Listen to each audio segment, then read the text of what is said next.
Hmm.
Hello, आवाज येतोय का? येतोय येतोय आवाज येतोय. Okay, we will start. In the last period we are studied about the viscosity, introduction of viscosity. In that we are studied the phenomena of viscosity, viscous force, viscous drag, velocity gradient. Then we are also studied about the units of viscosity, SI unit, CGS unit, and dimensions of viscosity. Then we are also studied the Stokes experiment of determining viscosity of a given liquid. So all these things which we are studied in the last period, today we'll study about the viscosity or the motion of a body in the viscous medium. Motion of a body in the viscous medium. Motion of a body in viscous medium.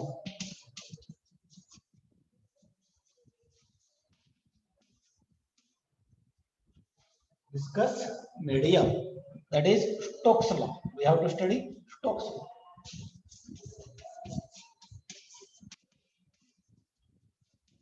We have to study Stokes law. Now we know that during the rainy season we observe raindrops. And this raindrop, this is a raindrop. This is a cloud,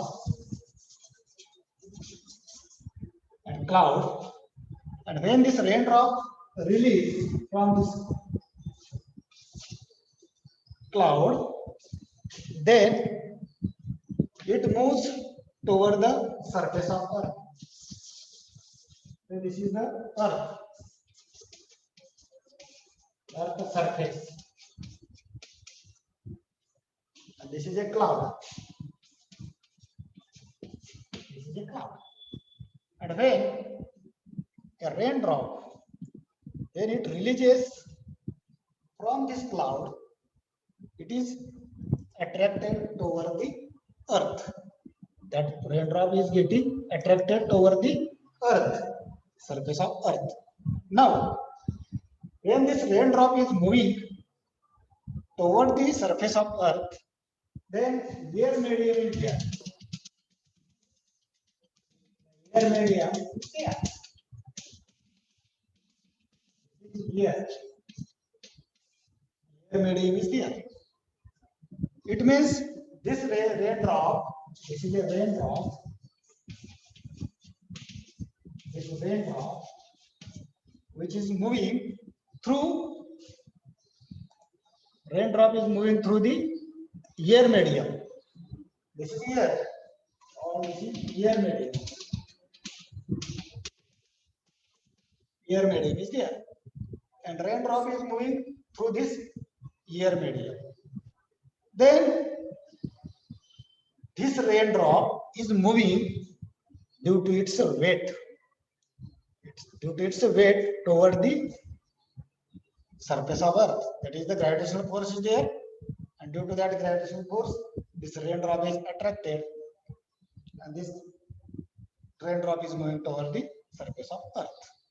It is due to its weight.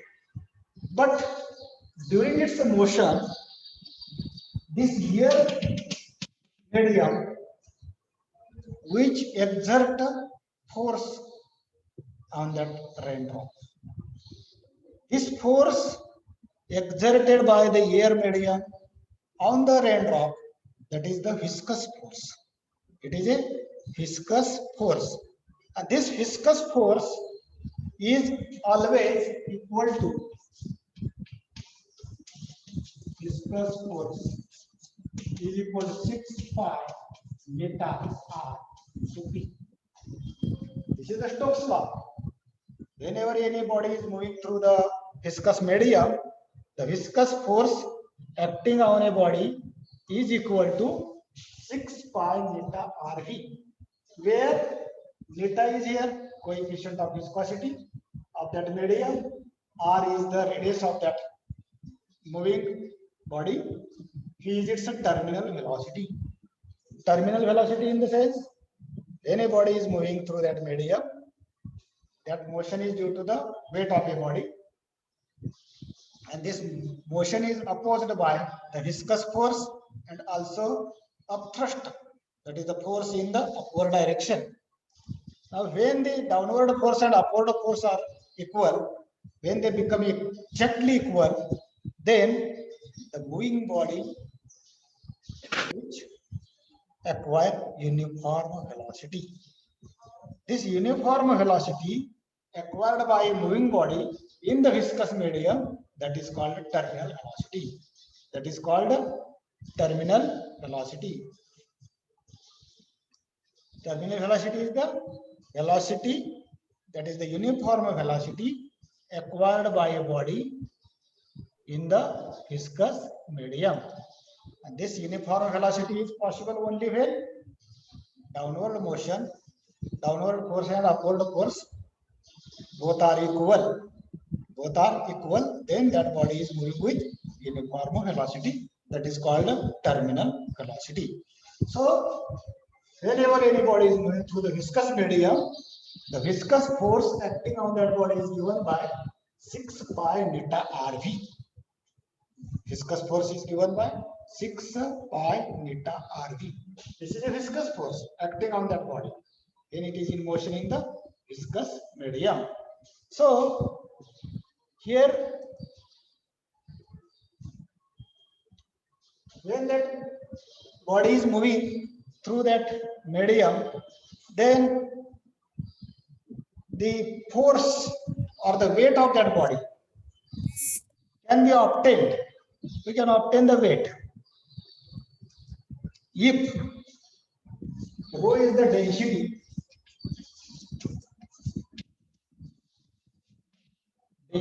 of a moving body. Is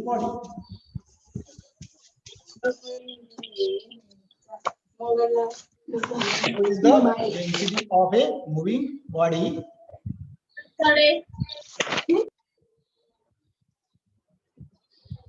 Hello, somebody is talking here. Rho is the density of a moving body. Then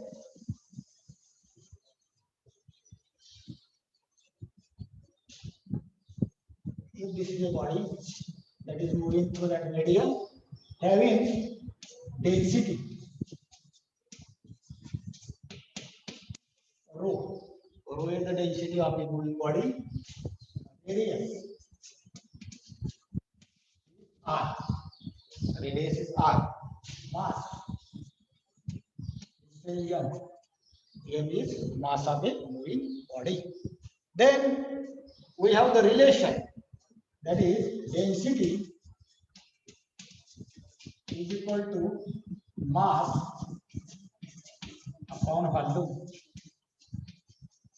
Density is nothing but mass upon volume. If that body is spherical in shape, it is a sphere, then its volume is given by, volume is nothing but it is 4 by 3 pi r cube. If r is the radius of a sphere, then the volume of that sphere is given by 4 by 3 pi r cube. Therefore, mass is equal to 4 upon 3 pi r cube into density rho. Rho is the density. Then the force or the weight, that is the force. Force is nothing but mass into acceleration. Mass into acceleration. Mass into acceleration. Mass is here 4 upon 3 pi r cube rho into g. Acceleration due to gravity is g.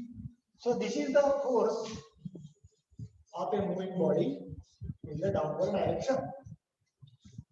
The force by which that body is moving in the downward direction.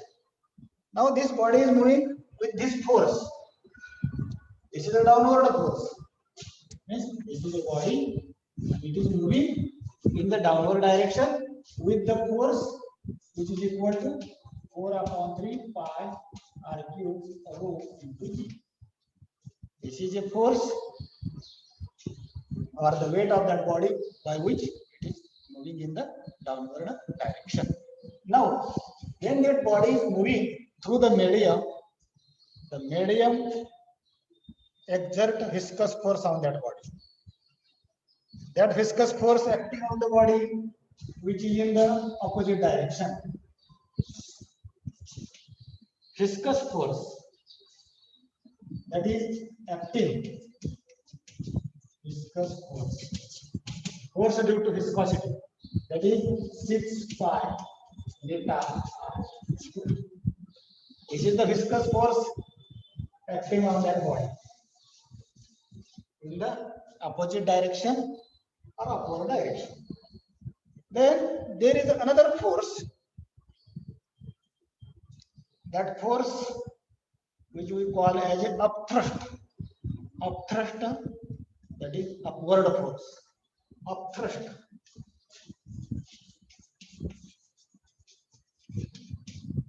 Upthrust is given by 4 by 3 pi r cube. If sigma is the density of that medium, sigma. Yes, sigma is the density of medium. Sigma is the density of a given medium. So this is the upthrust. That is the force acting in the upward direction. The force due to that medium which is acting in the upward direction. Viscous force which is acting in upward direction. These two are acting on that body in the upward direction. And this force is acting in the downward direction.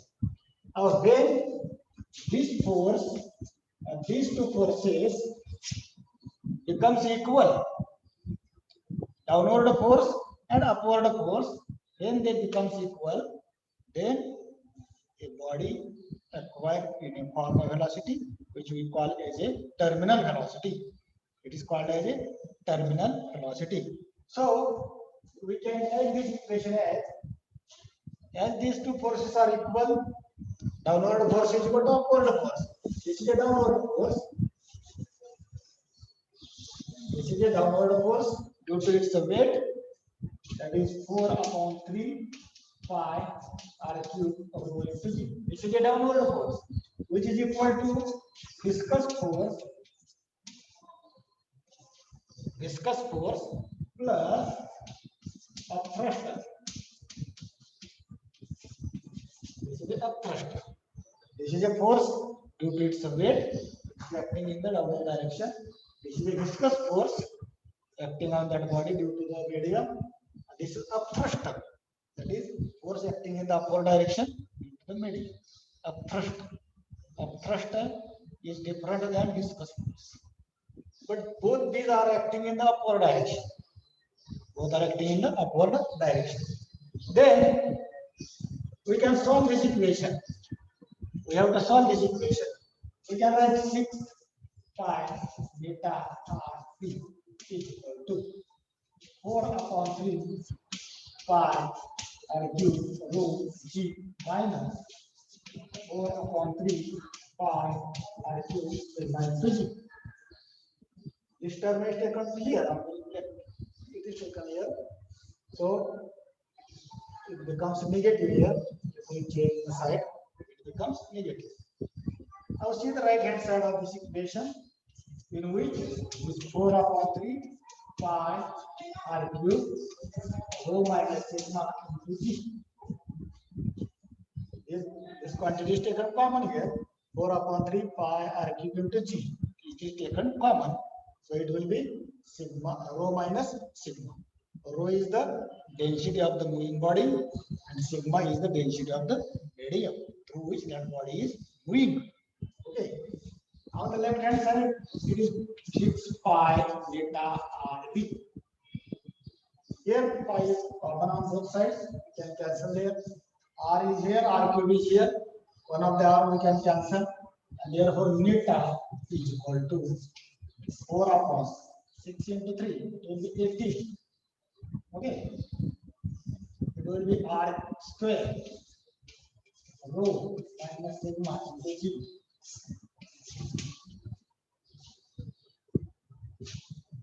R into R. Here R, here R. Hence it will be R square.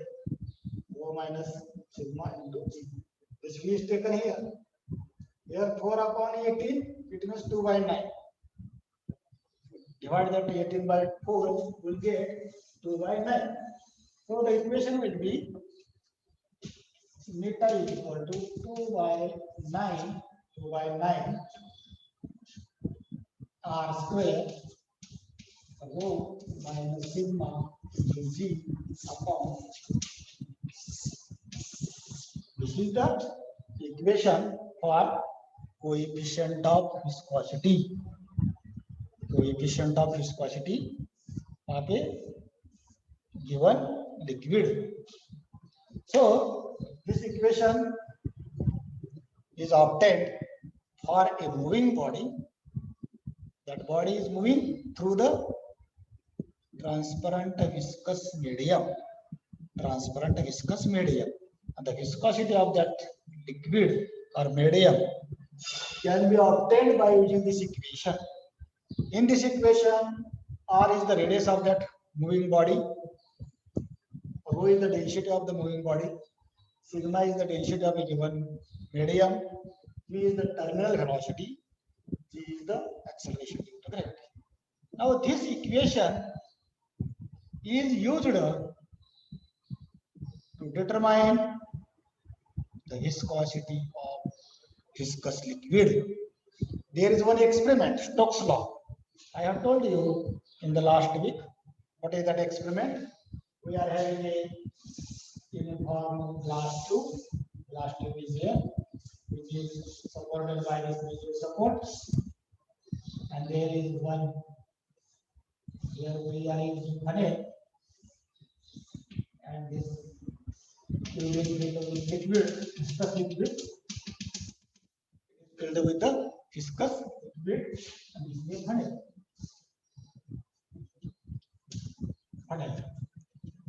And when we drop a steel ball, then it will move through this medium. steel ball will move through medium. If we measure the radius of that steel ball by using our screw gauge, means we can determine the radius of that steel ball. Then density of that viscous liquid is given to you. Density is given. Density of that steel ball is also given. If we measure the velocity, we would mark here A and B, and here the distance between these two is S. S is the distance between A and B. Then, when that steel ball reaches this point A, you start your stopwatch, and when it reaches the point B, stop the stopwatch. Then you can measure the time required.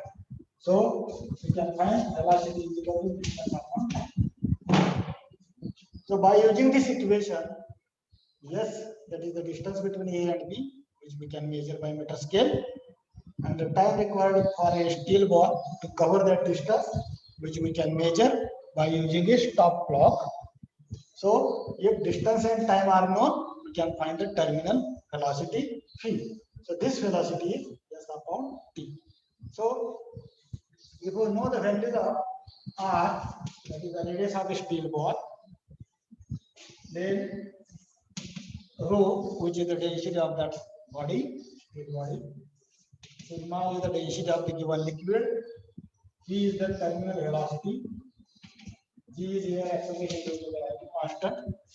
If all these quantities are known to us, then we can determine viscosity of a given liquid by Stokes method.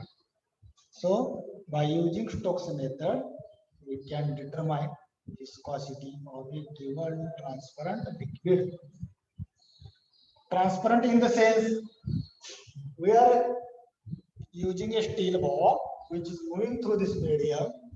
That ball, steel ball, should be seen to us in order to find its velocity. When it reaches the point A, that steel ball should be visible to us. When it is moving through that medium, then we can find its velocity. So Stokes method is useful to determine the viscosity of a given transparent viscous liquid. Now our water is also a viscous liquid. It is also transparent. Can we find the viscosity of the water by Stokes method? We can find, but it may not be accurate, because when we drop a steel ball into that medium, then that ball will move very fast. That steel ball will not acquire terminal velocity in the water. It means the downward force and upward force will not be equal. If we take water, the force exerted by the water, that is upthrust and viscous force, these two will not be equal to the weight by which that steel ball is moving in the downward direction. So the downward force and upward force will not be equal. So we will not get the terminal velocity. And as we can't get the terminal velocity, we cannot determine viscosity of a water by using Stokes method. So Stokes method is not useful to determine viscosity of water. We can determine the viscosity of water by another method. That is Poiseuille's method is there, which you are studying in the BSc 1. Viscosity by Poiseuille's method. There was one experiment, and also there was theory in your syllabus to determine the viscosity of water by Poiseuille's method. But here, Stokes method, we can't determine the viscosity of water. We can determine the viscosity of such liquids which are viscous in nature, more viscous, highly viscous, like glycerine, paraffin, or some transparent engine oils. They can be used here. So By using this method, we can determine viscosity of viscous fluids. So this is about the motion of a body in viscous medium. That is Stokes method, which is given in our syllabus. That is Stokes method. And here we are derived one equation for the coefficient of viscosity. That is 2y9 r square rho minus sigma into c. This is our equation of viscosity, by which we can determine the viscosity of a given liquid. So this equation is used in the experiment of Stokes method. In Stokes method, this expression used to determine